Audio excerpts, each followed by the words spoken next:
diet, but not diet in terms of, I don't mean the word diet in the sense of calorie restrictive. I mean, what is your diet? What are the things you're putting in your body? What are you doing good for yourself?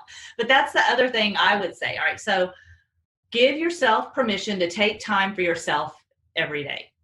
I think that's so important. And if it's 5 minutes or 10 minutes, take that time for yourself. I love, and you all know I do, meditation. Today, for example, right before I was going to be meeting with Cheryl, and I was kind of taking some notes for this podcast, my meditative state wasn't my normal kind of transcendental meditation. I went and sat on my patio for a little while, and I watched the wind in the trees, and I listened to the birds, and there was this red dragonfly that kept flying by, which struck me. And so I, of course, looked up what's the meaning of seeing a red dragonfly, which are very rare, as it turns out, and pretty spiritually significant.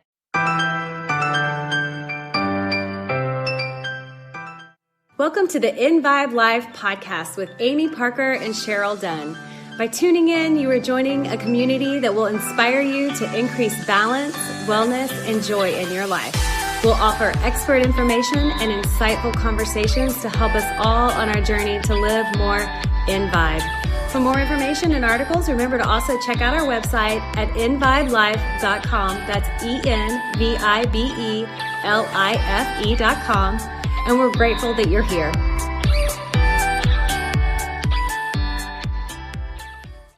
Hi, and welcome to the Envibe Life podcast with Amy Parker and Cheryl Dunn. We wanted to do a little bit of a check-in today. Something we're thinking about is like the Envibe Life check-in, where we just feel like a lot is going on in the world right now. And even though we have addressed a lot about the COVID situation and stress and things going on in our bodies, we just feel like things are happening now in a way that we really have been talking about a lot between the two of us. And so we thought it might be beneficial to some of you to join in that conversation. So that's what we want to do here today. As you can see, we're in split screen again and recording this podcast, where we really, really, really love to be together when we do these, because we really feed off each other's energy. So, I mean, there's one thing right there, but let's see, we're recording this in the middle of July. So that means we have been going in and out of different levels of stay-at-home orders in Austin, Texas, where we are for 4 months now. Yeah. Is that right? Since the beginning of March. Well, mid-March. So a really long time.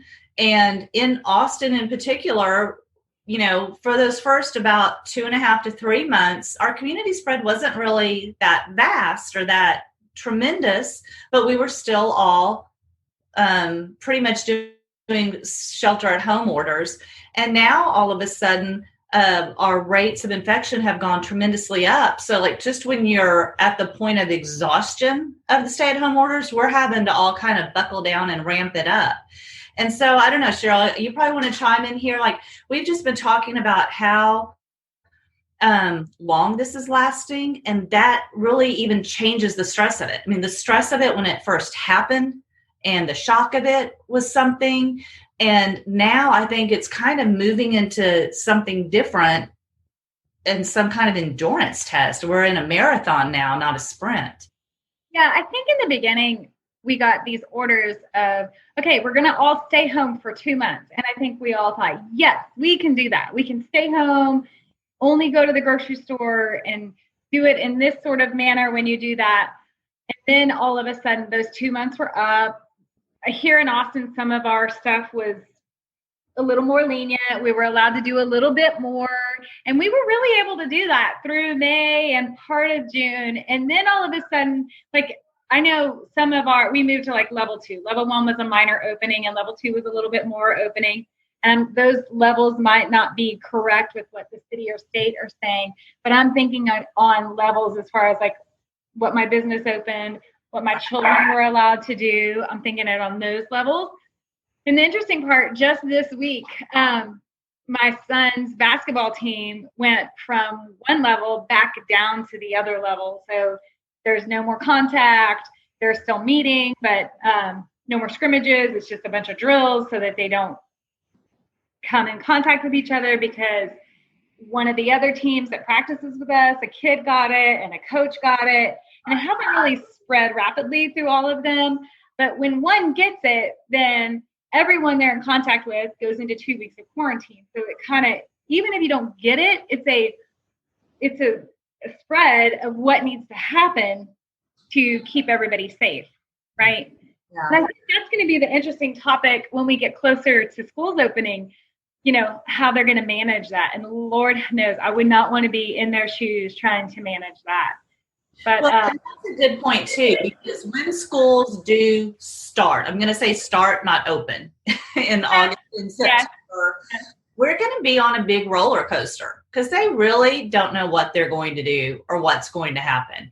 And so that ability to just adapt and change and say, whatever comes today, I got this, I can handle it, I think is going to become really important. And I think this is kind of the theme. Say it again. It's kind of the theme of this coronavirus, day by day, learning to adapt. I mean, that's what I'm trying to put into words now. So much of this is kind of what you and I, Cheryl, care so much about sharing, that we've learned that we can help others. And so just a little bit about our story that some of you know is that we've been developing this idea we've been talking about a similar sort of business for a couple years now. Envibe Life, as you currently see it, has been in the works for over a year before we launched it. However, we launched during the middle of COVID, April, let's say the beginning of April.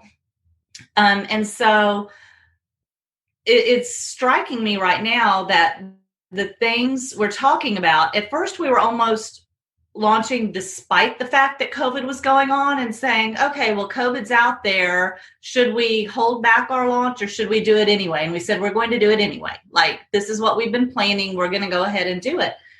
Where now I'm realizing that so many of the things we want to talk about really can specifically address the situation we're dealing with too. And it may seem crazy to some people listening to this, that of course you've got to realize it did, but I think we're so passionate about these topics on an everyday basis that it's becoming more and more clear to me, let's just get it out there over and over again. We recently interviewed a Reiki master trainer. So that's one of the things we want to do is maybe present different options for coping with stress to you. And we're, seeking to do that with others, but we also want to share some of our thoughts and the things that we personally have either found or used on clients or, whatever that situation is.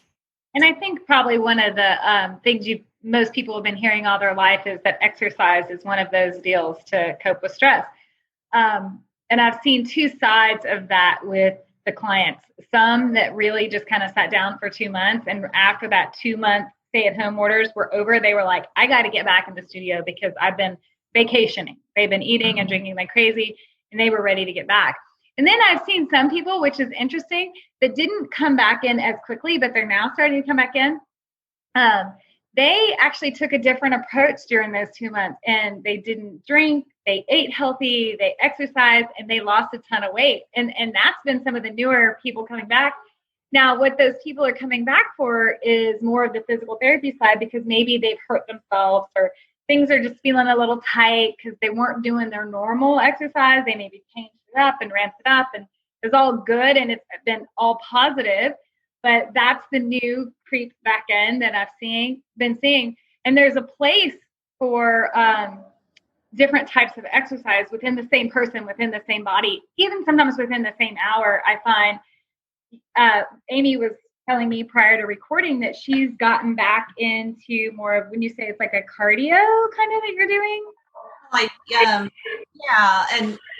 an at-home video program. So, go out there to the online video programs you can get. But, one of the more intense sorts of workouts that I usually don't like things that pound on my body a lot, like my knees and ankles.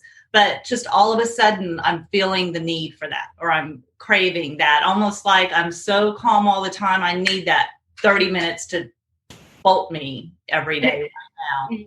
Yeah. And that it's interesting that you brought that up, because that sort of cardio really is needed on a cellular level. But then I find some of the mindfulness is better on a neurological level. But, Yeah. So just yesterday, it's interesting. I have a client that has been dealing with an autoimmune thing over the last 2 years, I would say, year and a half, 2 years.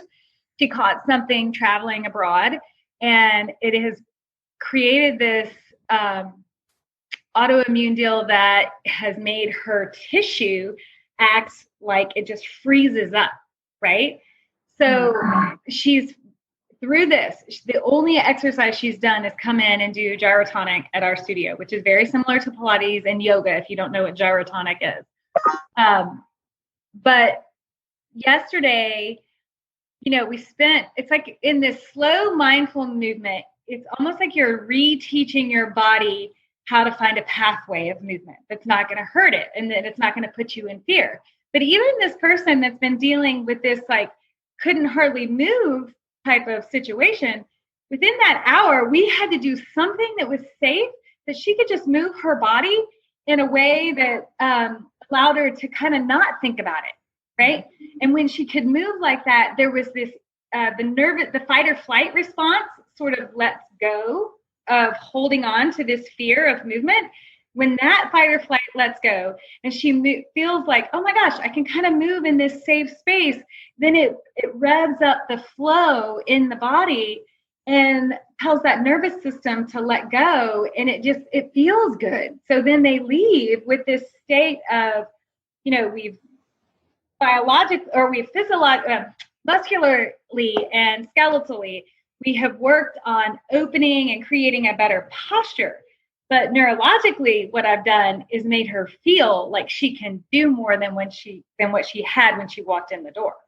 And so that's what you're getting from this sort of cardio and what you refer to as like that pounding exercise, Amy. That's what you're getting from it. It's kind of a little bit of what you call the runner's high. It gives you a little bit of that.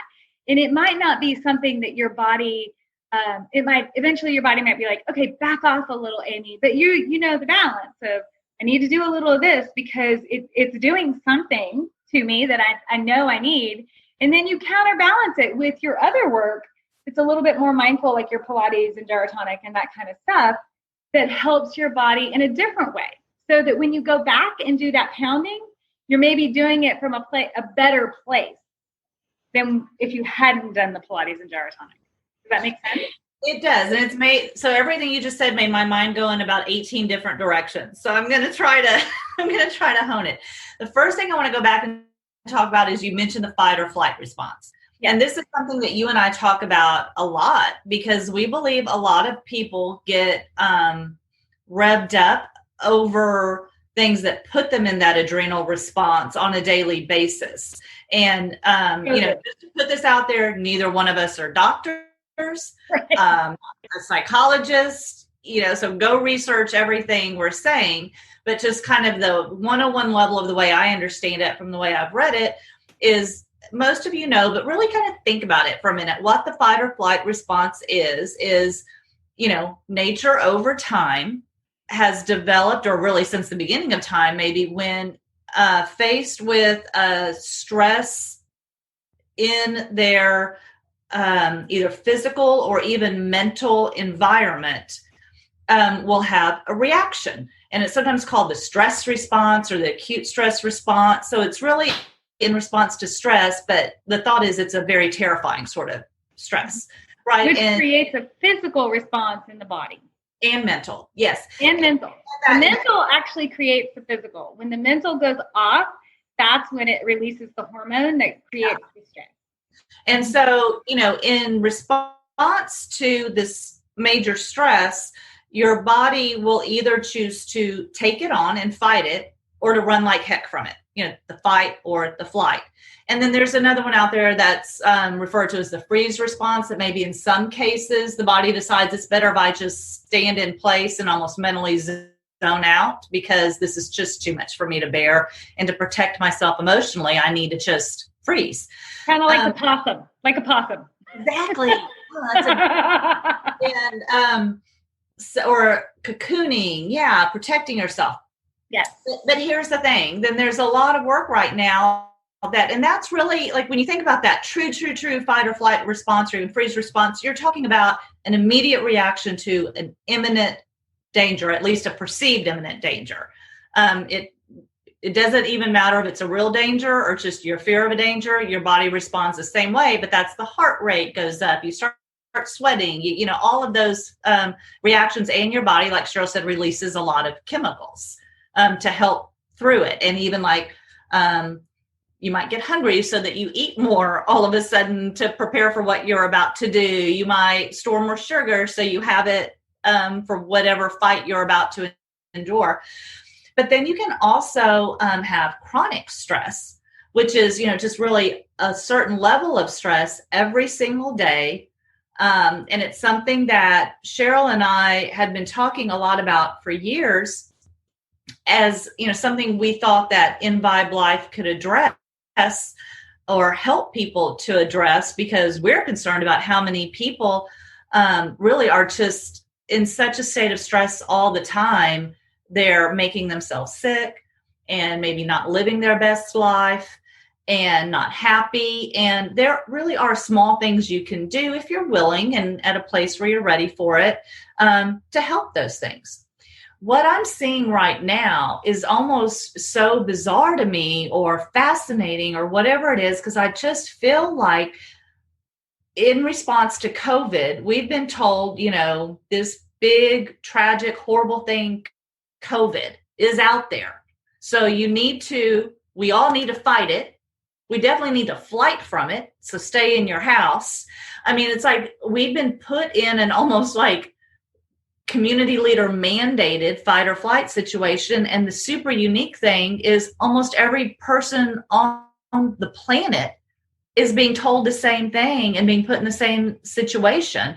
So just from a global perspective, the anxiety in the whole world is elevated right now. And I just feel like it's going to be so fascinating one day, a year from now, 3 years from now, 5 years from now, people I think are going to be studying, first of all, this phenomenon, and second of all, still dealing with the effects of what people's bodies and minds and emotions went through as a result of this time. Yes.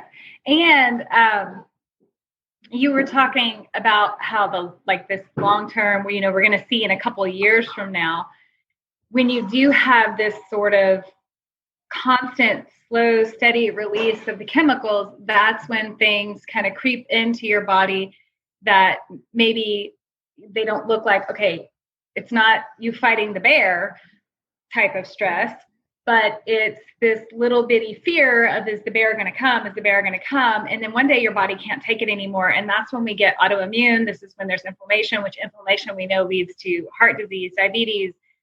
It leads to a world of health effects.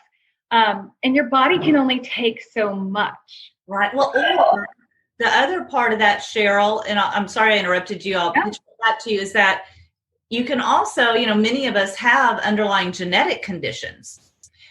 And so we have things that we're predisposed to, whether it's heart disease or diabetes or a lung disease or, whatever it is. And one of the best ways to live your best life with those diseases is really to control stress, eat well. It is, to try to mitigate that genetic predisposition through lifestyle factors. So it's like, I read one article that says it's like you're standing on the edge of a cliff, and then chronic stress can be what they call the bulldozer effect of pushing you over that cliff. So it can be what you said, that the chronic stress can lead to this list of conditions. Yep. Or if you are genetically predisposed to one of these conditions, the chronic stress can be the straw that broke the camel's back on it. Exactly. And you can also, it's like, okay, there's the bulldozer effect, but if you can decrease that stress, those predisposed conditions might not ever happen to you. But right now, like you said, on a global scale, the stress that we're all being put under is tremendous. And we want to lead to some tools to help people with that, but also tools and all choices to help you not have that stress, because I've seen this stress happen over and over, and I'm going to get pretty personal here. But for example, when my brother passed away, within 6 months, my mom had to have heart surgery, and within a year, my dad had cancer. the stress of losing a child is over the top. And I saw it also I had a couple of clients that lost children, and literally within that first year after that death, cancer set in, something pretty big and significant that triggered their body to have it, And all of us can name one of those stories. Yes, exactly. And that's the bulldozer.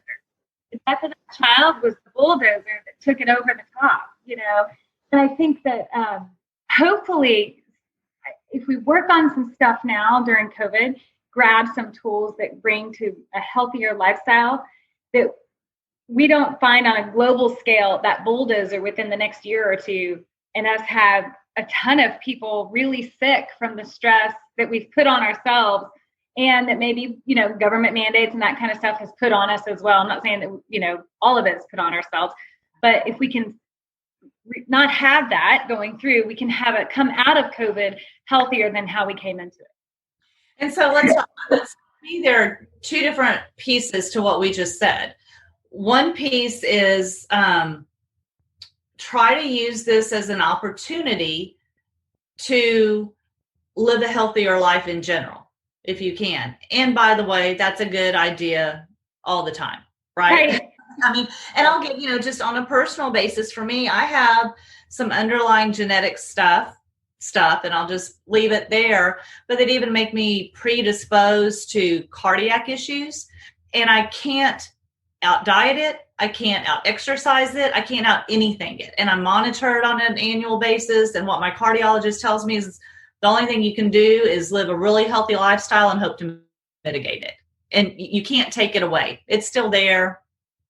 Do what you can. And there's a lot of people that have those sort of things, that there's nothing you can do about it. But if you choose that healthier lifestyle, and I don't want to sound like I'm preaching, I just want to, that if we choose it, then we can maybe make things better for ourselves. I think I have. I mean, this isn't saying that I still won't have that heart attack young, but I do know that the quality of my life in recent years has been really high compared to if you'd look at my laundry list of conditions I could point to, and it could look a lot different. Yeah.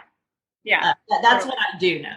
So I know I'm not preventing anything, but kind of living the best life every day and doing what I can.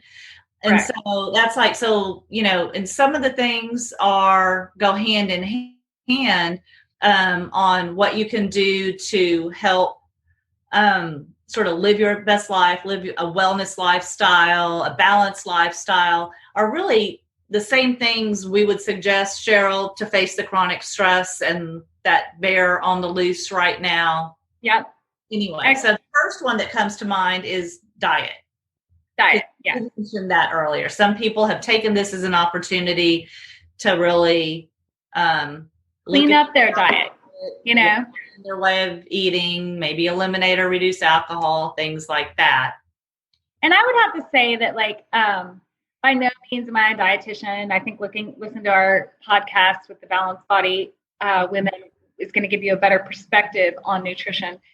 But I think a good, safe place to start if you're trying to watch your diet is try and eat food closest to its original state as possible. The more processed it is, the more, that it doesn't look like it did when it came out of wherever you're getting it from, whether it was vegetables out of the earth or, meat straight from the cow, that kind of stuff. Just as close to its normal process as possible is, I think, one of the healthier ways to go. Now, I'm not saying that there aren't extenuating circumstances to that. People that have allergies and stuff like that. For example, my son has nut allergies. So for him to eat a cashew would probably be deadly, right? But that's so there are extenuating circumstances. But that's one of the things I try and do personally as myself, because I haven't found in the past eliminating one particular, eliminating carbs or eliminating meat or eliminating a whole food group for me has not been ideally what my body loves. So I just try and stay as close to the natural process We've just started having this conversation in our household the last few days. And the takeaway, at least for me, or the way it helps me to think about it, is how am I benefiting my body by what goes in it? Rather than thinking about what am I taking out, think about what am I putting in, and is it doing something positive for me? Which means, I said, like, my job, I think, over the next couple of months is to get more educated on more things I could add to my diet on a daily or weekly basis that are really beneficial to health. Yeah. And that would be a good, when you find that information, that would be great for our audience. We'll share it. Yeah. I'd love to talk about it. That would be even better. So give us some comments, give us some ideas. Okay. So that's one idea, of course, is diet, but not diet in terms of, I don't mean the word diet in the sense of calorie restrictive. I mean, what is your diet? What are the things you're putting in your body? What are you doing good for yourself? But that's the other thing I would say. All right. So give yourself permission to take time for yourself every day. I think that's so important. And if it's 5 minutes or 10 minutes, take that time for yourself. I love, and you all know I do, meditation. Today, for example, right before I was going to be meeting with Cheryl, and I was kind of taking some notes for this podcast, my meditative state wasn't my normal kind of transcendental meditation. I went and sat on my patio for a little while, and I watched the wind in the trees, and I listened to the birds, and there was this red dragonfly that kept flying by, which struck me. And so I, of course, looked up what's the meaning of seeing a red dragonfly, which are very rare, as it turns out, and pretty spiritually significant. Wow. But that was kind of cool and fun. But that was like, I just needed to get outside. And that was, like I said, I'm doing a different kind of exercising all of a sudden this week. I also did a different sort of meditative practice right there, but just gave myself, it feels indulgent to lay on your patio outside, but stop worrying about that. Give yourself permission. That is so good. Because I feel like when I do stop and give myself that me time, I have to tell myself it's okay. And what's really bad is sometimes I go, it's okay because you already did da, da, da, da, da, or it's okay because later you're going to do this. I have to have that middle conversation. And not only do I do that to myself, like I will sometimes look around and look at a family member and be like, are you kidding me? It's the middle of the day. What are you doing sitting on the couch? And then I need to let that go. And I don't say it, but I'm thinking it, and I know they know I'm thinking it because within 10 minutes, it'll be, oh, now I have this and this and this planned. Can you tell that they live with someone who's super type A? Almost like they're justifying why they were laying around. Or maybe that's my projection of it, which is probably a little bit more realistic. And it's so important. I mean, and that's just a tiny physical representation of what I'm saying in the more global sense of take some breaks during the day, take time to make a cup of tea for yourself or whatever that little thing is instead of saving it up for after dinner at night, Also, I think what helps me too is realizing that when I do those little things for myself, it's not just for myself. It's for my family. It's for my coworkers. It's for you, it's for the people that have to interact with me. Right? So if I do that stuff, I'm in a better place. I'm a little happier. My energy is a little more up. And so therefore, say one of my children makes me mad, I'm not going to react like this because I'm not so, I'm just in a better place. And I'll be a little bit more like, well, you know what? It's okay that you spilled cherry Dr. Pepper on the white rug and didn't tell me for 2 weeks that it happened. Hello there. Seriously? I was like, totally different subject. So to me, leads to kind of the next tip or goes hand in hand with it. And we did a whole podcast on setting boundaries and where we called it a positive practice of setting boundaries. What are you saying yes to? That goes hand in hand with taking time for yourself. It's okay to put that boundary around yourself or your time, even if it's for something you consider indulgent, like that cup of tea or lying down outside for 20 minutes or whatever. But even we were both joking before we came on here, Cheryl. I mean, you see my extra set of doors closed behind me because I was having a hard time keeping a kid out of this room, and my dogs are on the other side of another set of doors barking. And so, I mean, that's the most physical boundary I can imagine is I'm going to close 2 sets of doors between me and all the rest of you people so I can come and record a podcast. I did close the door, and somehow it's gotten open. And so that's why you can hear him. And I'm going to tell him real fast. Silas, close your door. That is another reality of COVID. No, and of working together in the same house for an extended period of time, have those discussions instead of getting frustrated by, I can't ever get anything done, or they just won't understand I need to get this done. Talk to them and say, look, I really need to get this done. So what do I need to do in order for you to see that I need you to not walk into this space during that time? And I think that's very real because this is going to go into the fall. I just don't see how it's not. I'm not a doctor. I'm not a government official, but 2 and 2 doesn't equal 4 to me for it's not extending into the school year. Yeah, I think that this is a new lifestyle. I think that we're going to get back out there and we're going to be doing more, but we'll never go back to the way things were, kind of like how travel after 9/11 was never the same. Right. So but yeah. And so then another thing that comes to mind that we've already talked about is don't undervalue nature. Get out there. First of all, Google it. Again, I'm no scientist or expert, but a lot of stuff out there about the benefits of vitamin D, particularly when it's natural vitamin D, for all sorts of conditions and possibly even COVID.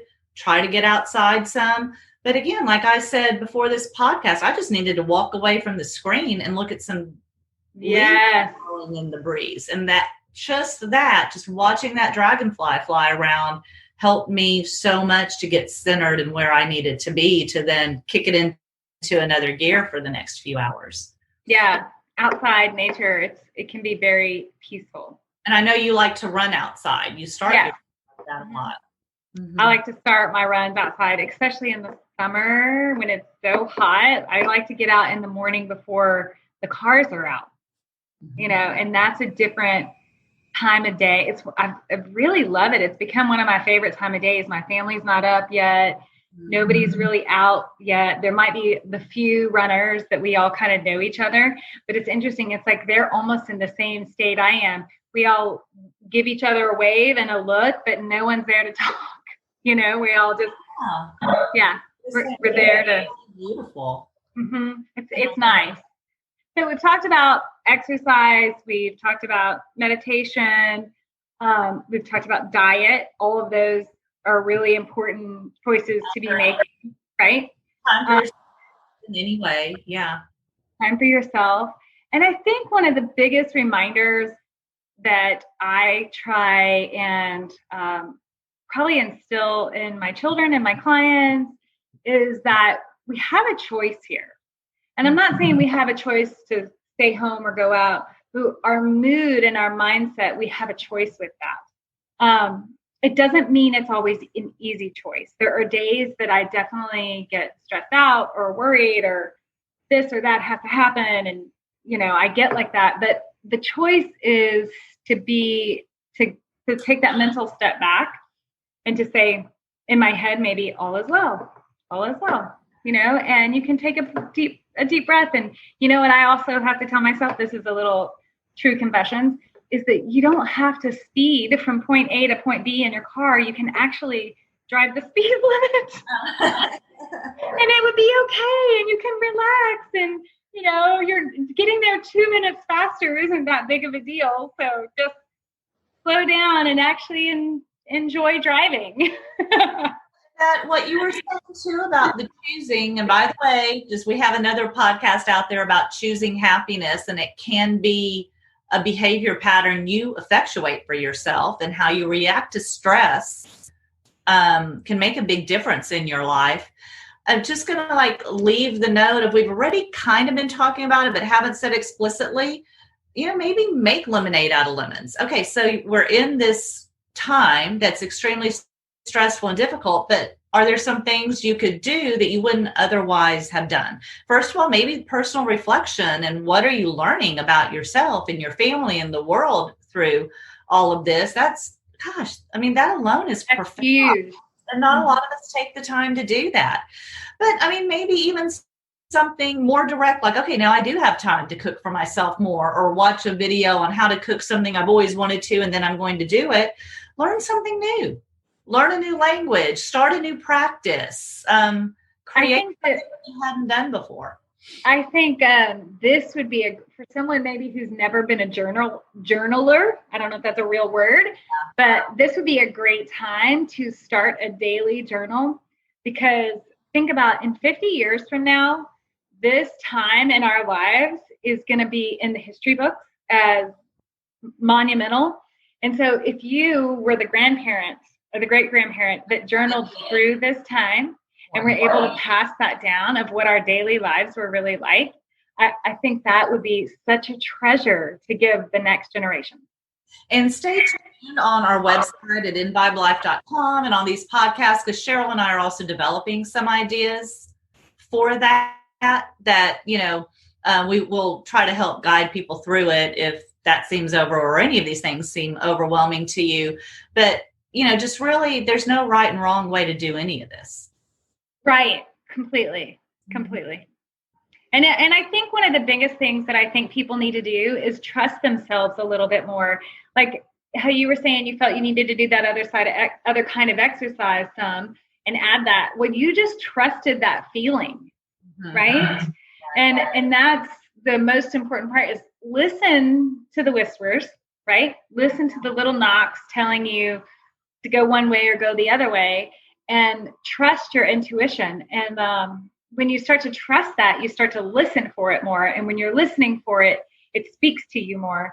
So it's I often tell my children, especially if they're complaining about something, I say, you will find what you are looking for.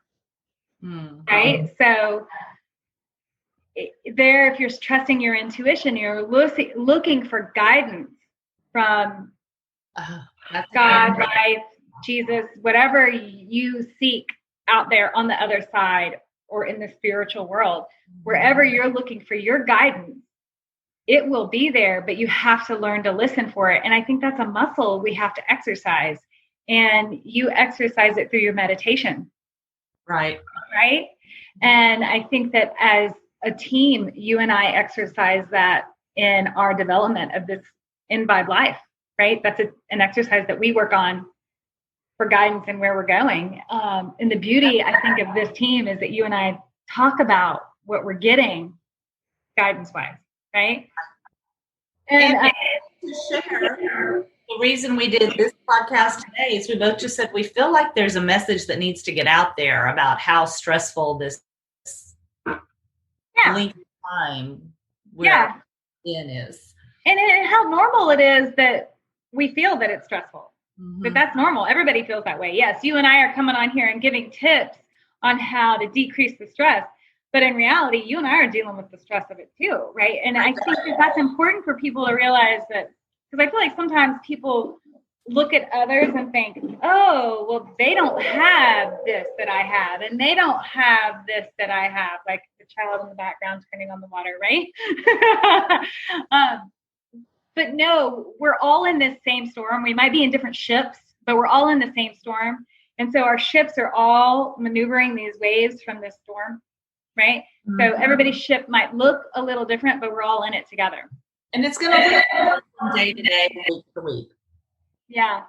And that's probably one of the hardest things, especially for someone who's type A. Type A likes to kind of be able to take control a little and plan like what tomorrow's going to be like, and this is what I'm going to do. And then when it doesn't happen that way, because all of a sudden the store I absolutely needed to go to is not open, right? That's a little frustrating for someone who likes to have a plan. So it's been a little humbling and a life lesson to know that sometimes you got to let go of the plan, and plan B becomes maybe better than plan A, Mm-hmm. and be okay with that. Mm-hmm. So I have a feeling this is, like many things, going to be a continued discussion, because it really is, gosh, think about, what did life look like on March 1st or February 1st to you? What were you thinking about then versus today? And now what are we going to be saying at Thanksgiving, right? In February, I was planning a trip to the other side of the world. Right. And I would be there at the end of April for a couple of weeks. I would be. That didn't happen. I would be, in Eastern Europe in 2 days. Had this. Isn't it? Mm-hmm. It's crazy. It's crazy. So I think that I think one of the beauties is look for the lessons that will create a positive response, and how do we carry those over as life continues to change. Bring the good stuff with us and ditch the bad behind us. And just realize it's going to go on for a while, so you might as well implement some skills to deal with it. Yeah, completely. Okay. Well, I hope that we gave enough information today to kind of maybe spark a little light in your life that's listening, and that you maybe had some tips. If you have any questions or anything you want to add to it, or anywhere you want to maybe lead our viewers as well, then leave those in the comments below, because we really embrace what is out there with our people that are paying attention to us. So, yeah, we're grateful to you and wish you well. Yeah, thanks for listening. Bye. Thank you for listening to the Envibe Life podcast. For more information and to join our community, be sure and check out our website at www.envibelife.com. We look forward to sharing with you.